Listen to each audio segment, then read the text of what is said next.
será que eu consigo colocar aí uns 10 minutos entre uma reunião e outra? Eu acho que essa organização, ela se mostrou imprescindível, assim, para um trabalho mais saudável. Agora vocês me escutam, gente? Escutamos, isso ainda melhorou. Tivemos ao vivo aqui desafios da pandemia, com o roteador caindo, mas estou de volta. Eu estava começando a contar um pouquinho como que eu me estruturei, né, para poder separar a minha vida do trabalho, que estava me dando uma reunião na outra, principalmente, e foi utilizada a agenda como um recurso, né? Então, eu travei meu horário do almoço, por exemplo, com um evento recorrente, que acontece todo dia, meio-dia. Nem sempre é respeitado, mas eu já consegui ter uma garantia um pouco melhor em relação a ter hábitos alimentares melhores. Essa foi uma dica que eu pedi para você, inclusive, né? Como é que você está se organizando? Aí você abriu uma chamada e mostrou. Eu marco tudo na agenda do trabalho agora. Isso, tem até o horário do lanche, que também nem sempre é respeitado. Eu fiz até um flow no Microsoft Flows para poder, ao final de toda a reunião, criar uma reunião de 5 minutos para eu conseguir ter tempo, mas essa aí foi a mais ignorada de todas. As pessoas não respeitam reuniões de 5 minutos.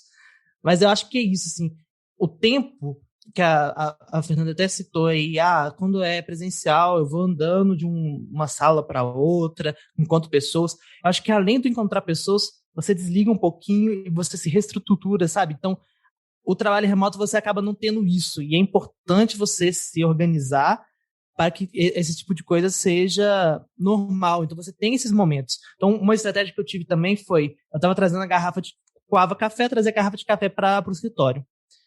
Só que aí eu não tinha um momento de levantar para pegar o café. Aí eu parei de fazer isso. Às vezes eu até esqueço do café e ele fica frio, ok? Mas assim, parei de fazer isso para ter o ritual de levantar e pegar o café. Às vezes eu levanto para ver o que minha namorada está fazendo, está lá trabalhando, estudando, só dou um oi e volto. Então, eu criei mecanismos para poder desafogar um pouquinho, né? Então, eu acho que a gente contou aqui um pouquinho sobre cada um, como que a gente tentou se organizar nesse cenário. Agora, eu quero fazer mais uma pergunta aí para vocês. Como que vocês acham que as empresas reagiram? As empresas estavam prontas para o trabalho remoto, né? Algumas sim, outras não. É lógico que as empresas é muita gente, né? De forma geral, como que estava o mercado preparado para essa transição? Olha, eu acho que assim, a gente na DTI tomou um baque muito grande. Imagino que todas as empresas tomaram esse baque também. Mas uma das coisas que eu ficava pensando assim, como que vai ser? Isso aqui não tem como fazer remoto. Que era dinâmicas de design sprint, aquelas dinâmicas que o pessoal da facilitação usa muito na DTI. Eu ficava pensando assim, cara, não vai ter como. Isso aqui não tem como fazer. E hoje, não só tem como a gente tem uma série de templates pré-prontos, que a pessoa inicia até mais rápido, antes que uma coisa que o design tinha que chegar 20 minutos mais cedo na DTI para escrever, colocar os post-its, espalhar de maneira determinada, agora ficou mais rápido. Então isso é uma parada que me impressionou muito, como a gente consegue escalar determinados processos de maneira remota. Então assim, eu acho que quem soube aproveitar e aprender com isso conseguiu escalar muito bem alguns processos que tinha, mas eu acho que isso não é a realidade da maioria das empresas, porque, por exemplo, a DTI já tinha notebook, né? Muitas empresas não tinham, né? Para todos os funcionários. Sim, eu acho que as empresas, elas de fato sofreram aí com essa virada de chave muito rápido, né?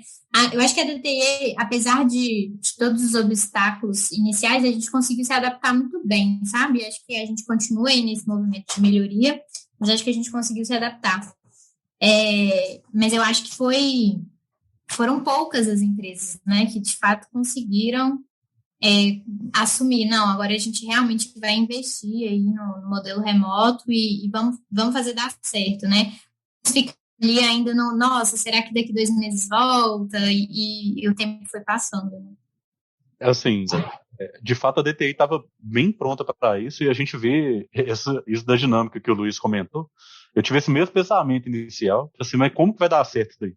E hoje, a gente tem ainda uma vantagem de conseguir, pessoas que provavelmente talvez não conseguiriam, porque assim, na maioria das vezes nós realizamos as dinâmicas lá na DTI. E muitas vezes pessoas do cliente não conseguiam deslocar a tela, por N fatores do dia a dia que ele convivia lá. Só que o remoto agora não tem esse deslocamento, né? A pessoa não gasta tempo para chegar na DTI. Ao mesmo tempo que ela está participando da dinâmica, se o telefone dela toca ou tem um WhatsApp, chega, ela consegue responder. nada fica tão travado mais. Assim, é claro que a gente demanda atenção plena das pessoas, mas o fato delas conseguirem participar remotamente, você consegue trazer mais pessoas ainda das dinâmicas. Né? Já foi citado até em outros podcasts de TI, de ter participação de pessoas que nem estão no Brasil, ou que estão em outros estados do Brasil. Então, assim, isso acho que ajudou demais, assim, para a coisa seguir andando, né? E aí, sobre parceiros, principalmente, né, clientes, pelo menos, que estão lá na tribo, alguns tiveram essa dificuldade inicial de ter que fazer essa virada de chave muito rápido. E aí tem que ambientar num Teams muito rápido, ou num Meets muito rápido.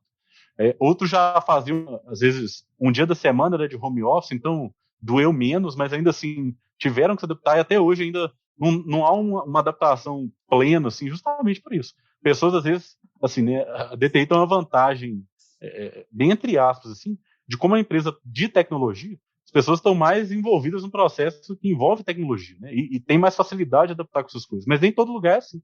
Tem lugares com, né, pessoas que não passaram por esse processo de transformação digital até então, e agora meio que foram forçadas a isso. É claro Eu diria até mais, Diego. Eu acho que a pandemia escancarou quem estava fazendo agilismo de mentirinha, sabe? Porque, no momento, os agilistas dentro do Entre Chaves, né? Mas, assim, quando você está executando as boas práticas do agilismo, você já confia que o seu squad ele vai ser um squad autônomo. Então, muitos dos problemas que as empresas estavam tendo será que meu funcionário está trabalhando de casa mesmo ou ele está dormindo? Um tipo de desconfiança que já não cabe no tipo de trabalho ágil. O tipo de desconfiança em relação à entrega de resultados baseado em controle de horas e não em controle de entregas. Então, as empresas que sofreram muito com essa adaptação, se elas já se diziam ágeis antes desse processo, eu arrisco dizer que é um agilismo de fachada. Por quê? Porque se você executa essas práticas, né, de autonomia dos squads, de uma proposição de trabalho orientada à entrega de valor, você não deveria sofrer com o local que a pessoa está trabalhando e nem com o microgerenciamento dessas pessoas que você, teoricamente, tinha o controle quando elas estavam sob seus olhos, né? Sobre a visão de um gestor que está mais vigiando do que liderando. Você não precisa ver a pessoa em si, né? Você precisa ver o resultado, o trabalho, né? O progresso do que ela vem fazendo ali, né? E trabalhar num ambiente de confiança faz diferença também, né? Porque, assim, no início eu tinha muitos reflexos de, nossa, e se no momento que eu for no banheiro ou que eu for pegar uma água, alguém me chamar aqui, essa pessoa não sabe se eu estou ausente há 3 minutos ou há 6 horas, entendeu? Eu tinha muito esse problema no início, mas entendendo o ambiente da DTI, e você vai se livrando desses medos, vai entender que as pessoas vão achar ok, porque aqui, pelo menos, paira um ambiente de confiança que se a pessoa está aqui, se ela está trabalhando, se ela foi ali, tudo bem, entendeu? Ela foi pegar uma água, fazer um negócio dela, eu confio nessa pessoa, que é um pouco do que o agilismo prega também, né? Dessa confiança nas pessoas, que todos querem fazer o melhor ali, todos estão empenhados no melhor. Eu percebi, assim, tendo um contato com algumas pessoas, assim, de outras empresas, até eu mesmo, quando virou para o remoto, pandemia, eu estava em outra empresa, que simplesmente as empresas chegaram e viraram e falaram assim, não, beleza, a gente vai ter dificuldade e tal, pensando, não, mas virou, rapidinho, beleza. Mas só simplesmente se virar e todo mundo conseguir fazer uma conexão e trabalhar remoto, eu acho que não é suficiente, sabe? Que é algo que eu vejo aqui na DTI, da preocupação de ter um onboard com o pessoal, de ter essas questões de one-on-one, entendeu? Que a gente vai aproximando as pessoas, tem até uma recente lá, o pessoal da Keepers lá, fez uma reunião que chama Reunião da Água, que eu achei super interessante, entendeu? Chamar o pessoal lá, não, o que é essa reunião da água? Não, você vai buscar uma água, você topa com alguém que você nunca viu na vida.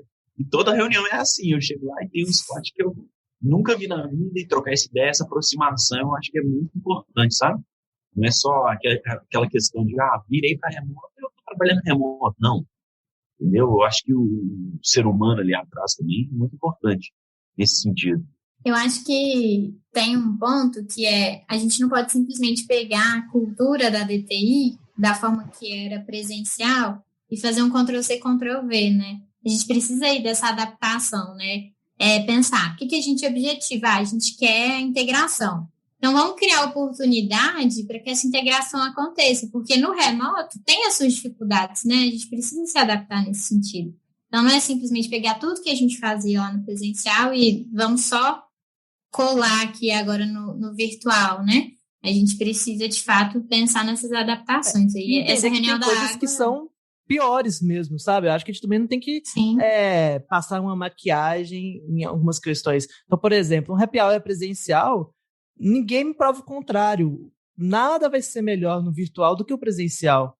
Então, a gente tem que entender também que esse modelo, né, vamos pensar para um momento pós-pandemia, provavelmente o que vai ser o melhor dos dois mundos vai ser um modelo híbrido, né?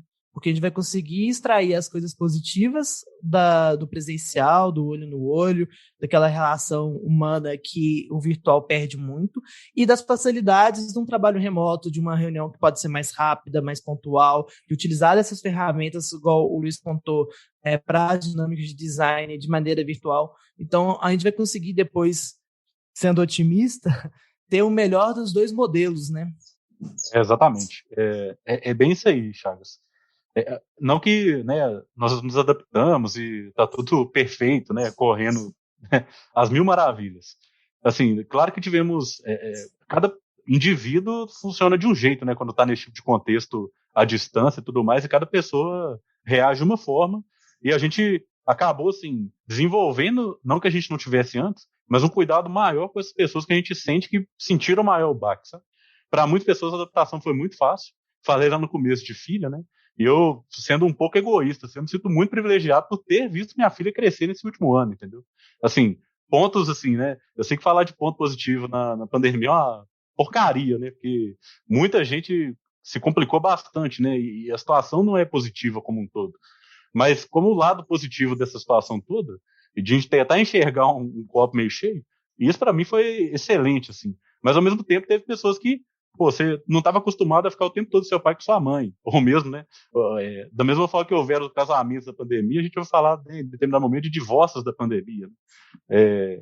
E tudo isso, assim, é um contexto de pessoa, e cada pessoa vai reagir de uma forma, e o cuidado que a gente tem que ter de aproximar dessa pessoa é isso aí, é a reunião da água, é o preocupado com a integração da tribo, do squad, ver como que cada pessoa tá se portando e o que precisa do suporte, né? Precisa de uns dias para descansar, assim, é um aconselhamento, às vezes, assim, pensando já nesse modelo híbrido, alguns dias trabalhar, assim, de dentro da DTI, porque você segue ter uma operação mínima lá dentro, para poder esfriar um pouco a cabeça.